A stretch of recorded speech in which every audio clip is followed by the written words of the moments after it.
Nih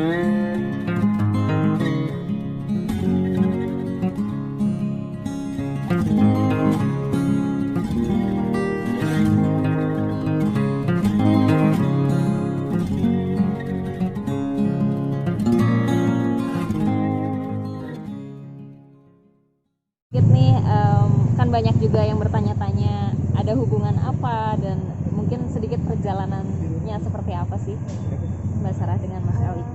Kalau aku sama Mas Ibnu itu masih ada hubungan family walaupun jauh. Juga dulu kita pernah tinggal bareng, maksudnya menghabiskan masa kecil bareng sama berapa tahun deh. Kemudian akhirnya kita sama-sama jatuh cinta, terus kita berpisah, ketemu lagi, berpisah lagi, ketemu lagi ya, sampai akhirnya dipertemukan baru kemarin Juli 2020. Di momen apa itu, Sarah, boleh diceritain? Gimana? Di momen apa ketemunya lagi kemarin? Kemarin ketemu itu ya aku dapat kabar tentang dia masuk party itu tanggal 25 Juli 2020 dan aku ketemu dia 4 hari setelah aku dapat kabar, aku baru bisa ketemu dia pada tanggal 29 Juli. Jadi butuh 4 hari lah untuk bisa menemukan dia. Akhirnya Sarah mengajak Mas Eli untuk keluar dari pantai atau seperti apa, boleh diceritain? Nggak langsung ya, jadi pada saat ketemu itu ya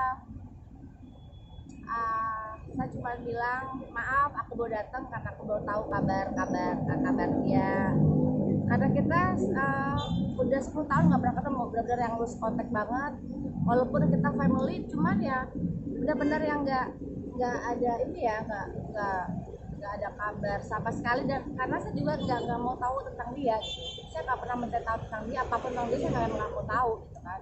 Sampai akhirnya saya lihat di media tentang keadaan dia, disitulah saya memutuskan mengangkat suku saya untuk mencari dia gitu. Sekarang 2 minggu ini udah bersama saya. Apa yang membuat Mbak Sarah sendiri akhirnya mencari terus ke banyak yang bilang juga Mas Eli ini belakangan ini lebih ceria, lebih terlihat lebih stres, mungkin karena kehadiran Mbak Sarah juga. Siapa? Kalau mungkin ya ada orang yang mengetahui dia lebih. Saya kan sama Mas Ibnu ini udah kenal sama 30 tahun, jadi saya tuh udah tahu banget bagaimana dia gitu kan, apa mau dia, sifat dia. Mungkin saat bertemu dengan orang yang benar-benar mengerti diri kita, itu mungkin menjadi satu semangat baru buat Mas Ibnu sendiri gitu kan. Terus adanya satu cerita yang belum terselesaikan 10 tahun yang lalu, ya mungkin membuat semangat dia dan aku pun tumbuh, karena kita ketemu tuh dia benar-benar keadaan yang aku lagi down, dia lagi down. Jadi kalau dibilang dia butuh aku atau bagaimana tuh enggak, karena aku juga butuh dia dibilang, karena dengan ketemu dia aku tuh bisa ya bangkit lagi. Dia banyak memberikan aku semangat ya. Dia boleh tidak bisa bergerak dari tempat dia, tapi pemikiran dia, pola pikir dia itu masih sama seperti dulu, nggak ada yang berubah. Daya ingat dia, terus kejeniusan dia itu nggak pernah hilang. Jadi dia banyak memberikan aku kayak motivasi juga. Jadi kita berdua tuh ketemu saling menguatkan aja sebetulnya. Jadi cerita CLBK gitu ya Mas Dilan? Iya, bisa dibilang seperti itu. Cuman aku nih klop ya, saudara iya, cinta pertama iya, calon istri yang nggak jadi iya, sama dia apa aja deh, pokoknya klop lah. Jadi aku juga bilang sama dia, aku bisa jadi apapun yang kamu mau gitu kan.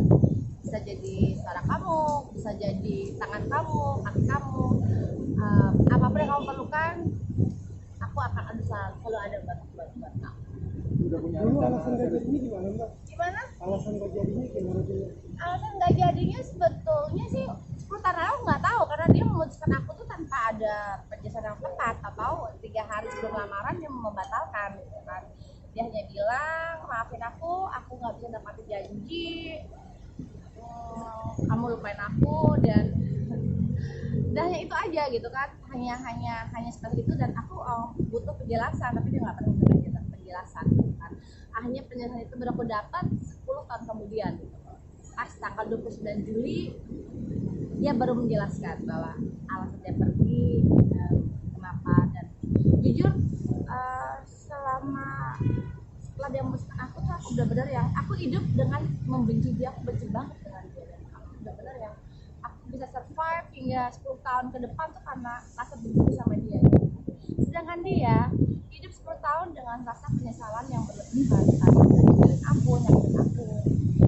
Secara nggak langsung itu menjadi beban buat dia selama 10 tahun. Karena hidup dengan penyesalan tuh lebih berat loh dibandingkan dengan kebencian gitu kan. Setelah aku tahu ya aku benar-benar aku minta maaf atas semuanya lah kesalahan aku. Karena yang awal mulanya memang aku yang mengkhianati dia. Tahun 96 aku mengkhianati dia gitu. Kita maunya lah gitu kan, LDR dari Jakarta aku di Bali, dia datang ke Bali ternyata aku udah memiliki yang lain dan ya, itu menjadi titik awal rasa hancurnya dia gitu dan itu terus terbawa rasa bersalah itu terbawa sampai sekarang buat aku gitu. Walaupun dia udah maafin aku berulang kali tapi rasa bersalah itu gak pernah hilang. Tapi kenapa tuh balik lagi? Gimana? Tapi kenapa tuh balik lagi?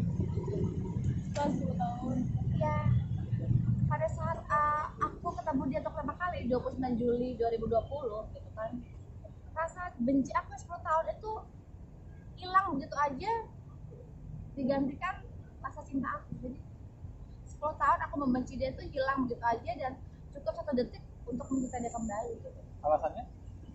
Ya kalau dia kembali, jadi aku kalau kuat dia itu ya cinta lagi gitu loh. Jadi nggak pernah nggak cinta. Jadi Ivan udah lama nggak ketemu, kita ketemu lagi, jadi cinta lagi. Jadi mas dipersatukan ya mbak ya? Udah dipersatukan kembali. Kapan rencananya untuk menikah mbak?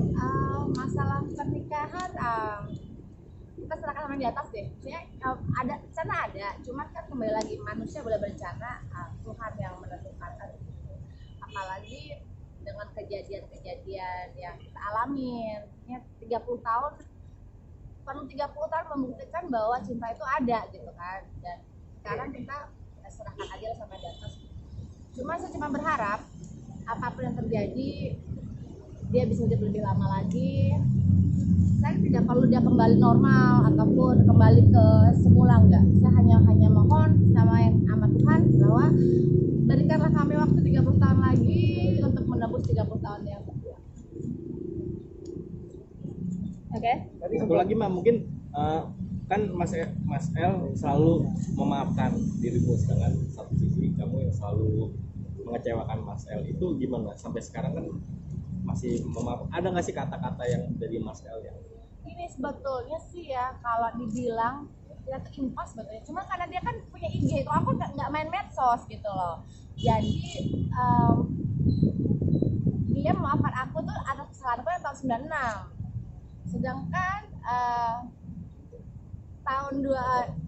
saat dia di tahun 2003 dan 2010 dia ninggalin aku, dia balik ninggalin aku, dia juga udah minta maaf, cuman ya tidak dia ungkapkan mungkin lah, tapi dia ngomongin ke aku, dia minta maaf sampai tadi malam pun dia tuh nangis, dia bilang maafkan aku berkali-kali meninggalkan kamu gitu. Tapi untuk sekarang dia nggak kapan ninggalin aku lagi ya. Begitu Pak. Jadi kalian berdua ini kira-kira sudah akan membuat ikrar lah ya? Doakan aja terbaik. Oke. Mbak. Siap. Kan lama lost contact juga. Ketika pertama kali lihat kondisi seperti ini sekarang, apa yang dirasakan pertama kali lihat? Aku waktu datang ke sini ngeliat dia dengan keadaan kursi roda, aku yang lari dan benar-benar aku tuh berlutut depan dia dan minta maaf, ya benar-benar yang nangis, yang aku minta maaf, aku baru tahu dan aku baru bisa datang lihat kamu, dan aku berterima kasih kamu bisa bertahan hingga saat aku menemukan kamu. Aku bilang gitu aja ya, dengan yang aku baca di media, aku nggak tahu ya, maksudnya betapa berat yang dialami gitu kan. Aku cuma bisa bilang terima kasih kamu udah bertahan hingga saat ini, kamu masih hidup dan akhirnya aku bisa menemukan kamu kembali, Pak. Bos nggak sih, sempat ngebahas nggak sih soal yang L itu ini maafin masih pas tangan? Aku nggak berani, ya maksudnya aku hanya baca dari media gitu kan. Cuman memang saat aku ketemu dia, matanya udah nggak masih hidup yang dulu, benar-benar yang nggak ada kilauan cahaya apa ya, bintang dia udah nggak ada gitu kan, udah benar-benar yang kayak hopeless lah, nggak ada harapan, yang benar-benar kayak aku bilang you look like zombie, udah kayak zombie gitu kan, nggak ada kayak kehidupan itu udah nggak ada di mata dia. Dan itu yang membuat aku yang benar-benar ya Tuhan itu aja. Untuk kali ini izinkan aku memiliki dia. Untuk kali ini tolong jangan pisahkan kami lagi. Aku benar-benar yang memohon banget